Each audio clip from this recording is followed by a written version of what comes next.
Good afternoon, everybody.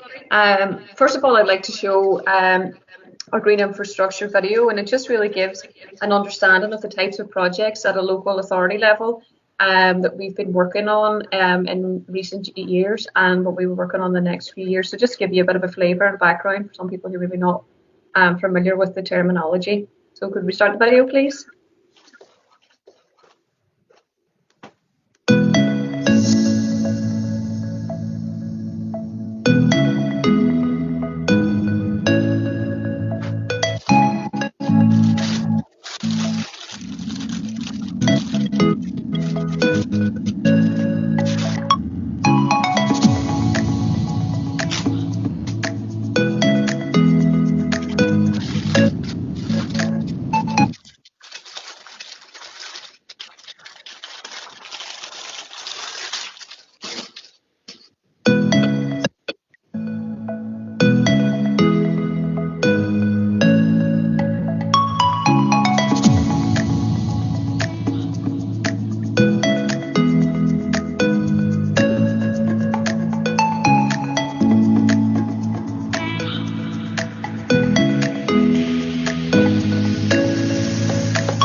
Apologies there, I think the video jumps a little bit, but it'll give you a flavour of the type of projects that I'm going to go through in more detail. Could we have the next slide, please?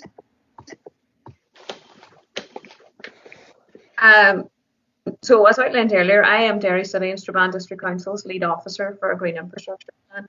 And really what I'm going to touch on today is just what is green infrastructure, the development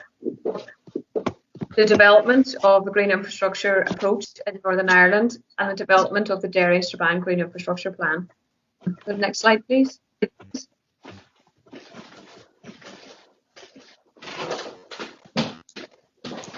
So as outlined in the video, green infrastructure is really a connected network of green and blue spaces which provide a range of environmental, economic and social functions. So these range from green spaces, which are vegetated areas, so this includes things like woodlands, greenways and public parks. Blue spaces are really water features and they include rivers, reservoirs, canals and lochs. So many sites can perform several economic, social and environmental functions simultaneously, and this is known as multifunctionality. So in terms of economic functions, research has shown that living in close proximity to green spaces can actually increase property values by around 10%, as these households really value the range of amenities provided by parks, and this has really been shown recently by COVID as well. Also, our district is located between the Wild Atlantic Way in County Donegal and where the Causeway Coastal Route meets with Causeway Coastal Lands Council. This really provides an opportunity to expand and with a greenway network to enhance our tourism proposition, provide a high quality destination for visitors and result in increasing the dwell time and the multiplier effect.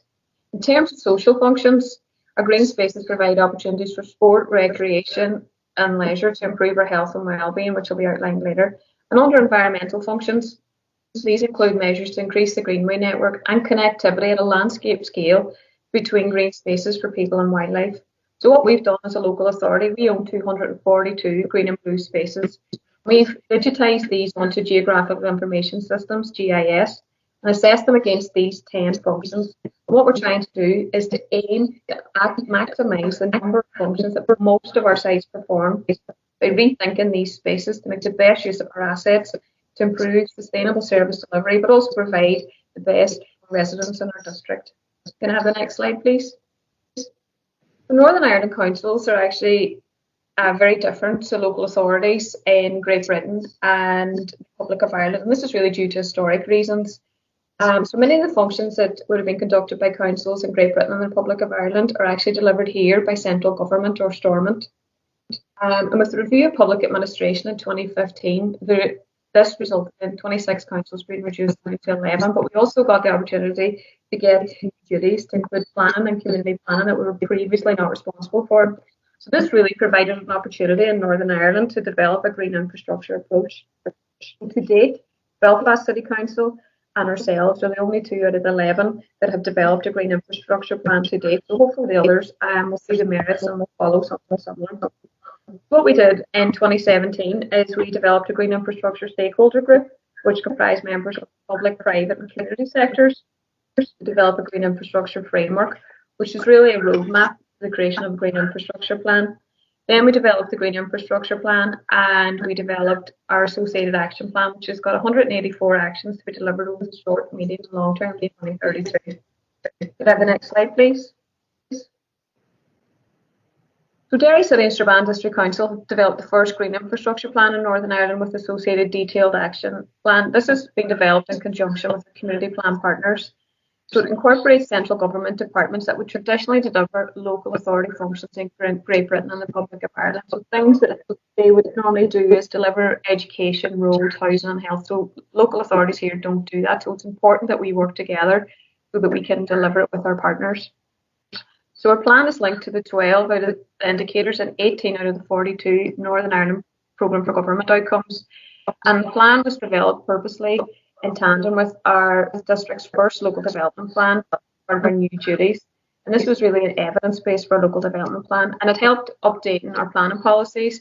So as you touched on earlier, things to do with flood risk and housing and green spaces and open space. A lot of that green infrastructure best practices now being interlinked into general development principles and policies for future planning applications, which really embedded into our local development plan. We're also linked to our community plan as well to deliver several of the outcomes of the social, economic and environmental pillars. And one of the key things how we're going to deliver that is through adopting a natural capital approach, which is really to transform the way that we utilise our natural assets to deliver outcomes. For people who are not familiar with that term, natural capital really examines the wide range of benefits that we can derive from nature. So a lot of research is showing that green spaces promote physical activity. Regular exercise, including walking, can reduce the negative effects of many major health threats, for example, obesity and type 2 diabetes. And Public Health England have reported that the cost of being overweight and obesity-related ill health costs the NHS in the UK over £6 billion every single year. So public green spaces actually provide opportunities for free to relax, exercise and experience their natural surroundings. And our green spaces have seen a huge increase during COVID. Really, these places are providing an opportunity to get your daily physical exercise or your 150 minutes recommended by the NHS for free of charge in your local green spaces. So this really provides evidence to support the case for investment in green infrastructure to increase your physical activity, which in turn reduces the cost of the NHS, hence working with our partners to deliver shared outcomes. So the screen there shows you that the plan has a number of key strategic themes. So these are people in place, economic prosperity, biodiversity and climate change, and there's 3 cross-cutting themes which are health and well-being, communication and engagement, and natural capital. So this helps deliver with our community plan and local development plan. Can I have the next slide, please?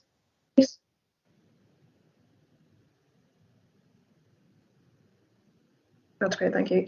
So people in place is the first of our 4 key strategic themes I've seen in the video, and it really aims to do 3 things. It aims to improve people's life with access to these high quality green and blue spaces, so our public parks, like for example, also providing play provision and greenways. Can I have the next slide, please? So this is a map of our district, and it really shows the extent of publicly owned green spaces in the district to include our greenway and play provision. So the solid orange line shows our current 100 kilometres of greenway walking and cycle network within the district, and we actually aim to extend that over the next couple of years to 140 kilometres with EU-funded cross-border Interreg project, which will connect the district to the Republic of Ireland. And the solid purple line shows our aspirations to extend our greenway network within and to adjacent local authorities. And we also aim as well to build upon our current 84 play provision sites within the district to assist with children's development and encourage physical activity. Could I have the next slide, please? So this was shown in the video, but it did jump a wee bit. This is Brook Park. It's in the heart of the city, and it's a really good example of a real good multifunctional green space. And it actually provides 10 of the social, economic, and environmental functions highlighted earlier in the slides. Brook Park is an historic park, and it attracts about 250,000 visitors a year. Provides play provision. We have beehives. We've bat roosts. We actually have a green roof on the cafe there, which traps air pollution, stores water and carbon. We have football provision, a cafe for social cohesion, and we have a horticultural training centre for skills development. So this is a really good example of making the best use of our green spaces and rethinking them to maximise the number of functions that a green space can perform, and also provides sustainable service delivery and maximises the best use of this natural asset as a green space within a residential area. Can I have the next slide, please? So economic prosperity is the second key theme, which is aligned to Council's community plan. The city has a number of important key tourism assets and events that generate significant revenue for the city, but also an emerging market. Is recent research by Future Analytics found that walking, cycling and water-based activities are becoming increasingly popular among visitors and becoming an important tourism product. Increasing dwell time, extending the tourism season, and the potential to attract a new profile of visitors. Obviously, in the short term with COVID, and in the medium and long term as well. And we've actually submitted green infrastructure proposals under the district city deal for regeneration of green spaces. Could I have the next slide, please? So this was shown in the video. Council has secured planning permission for Acorn Farm, which will transform a brownfield site. So this is a former Ministry of Defence helipad site into a social enterprise food growing facility as part of a wider food strategy for the district. And it really aims to address the question, which is very topical at the moment, how to feed the city, reduce our food miles and plastic packaging. Can I have the next slide, please? This is the third theme, and it really aims to support vital ecosystem services. The strategic priorities are linked to address the top global threats to biodiversity at a local level. And the action plan really represents Council's local biodiversity action plan to protect locally endangered species and habitats. minimise the impacts of invasive species and adapt to the impacts of climate change. But it also looks at improving water quality and air quality within the district, and it's linked to our local development plan in terms of biodiversity net gain as well, which was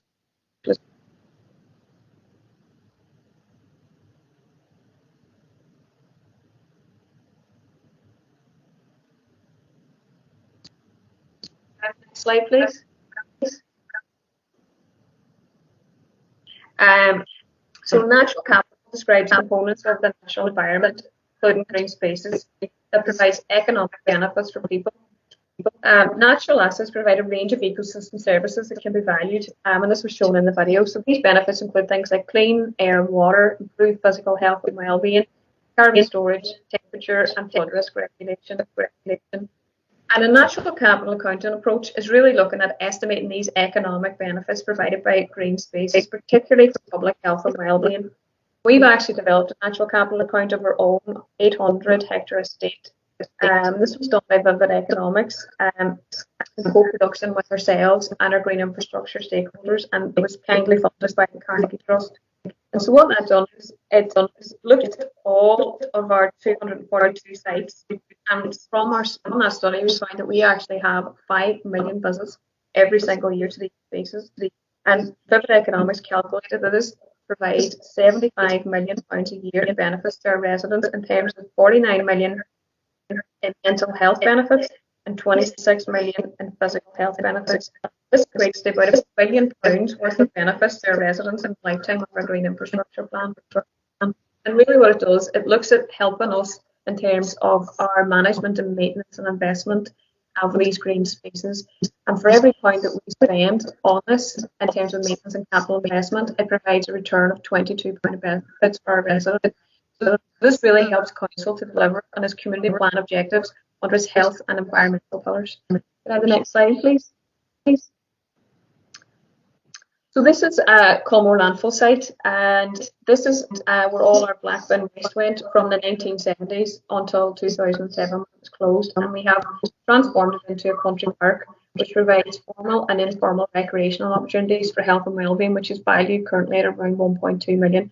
Although since coronavirus, the number of visitors has more than doubled, so the value will have increased. What we've also done is demonstrate green infrastructure solutions. You can see here on the screen, these were cells that have been reclaimed from Loch Foyle, and we're going to infiltrate historically with waste, but we didn't, so we give them back to Loch Foyle. So it's really good for providing an international habitat for overwintering birds, and also store floodwater during storm events. Have the next slide, please. So our last strategic theme of the Green Infrastructure Plan is climate change. And Council developed the first local authority climate adaptation plan in Northern Ireland, which really utilises green infrastructure to minimise the impact of climate change within the district. We've also embedded climate change right throughout our local development plan as well, and into our general principles and policies. And could I have the next slide, please? So this is our last slide, and it's really looking at the flood risk potential for the 2030 maps for the district. And as you can see, if you're familiar with the district, there's significant areas around the city of Derry Airport. So this is the green area, the north of the map, the Strabane area, which is the blue area in the centre of the map, are at risk of flooding and relies on August 2017 floods. So there is a real need to be looking at green infrastructure solutions and to be addressing issues. The next slide, please. Thank you. So basically, that's just a quick summary of our green infrastructure plan and the background behind it. And if you'd like any further information, you can have a look at our website and look at our video again, or you can email me if you've got any further questions. Thank you very much.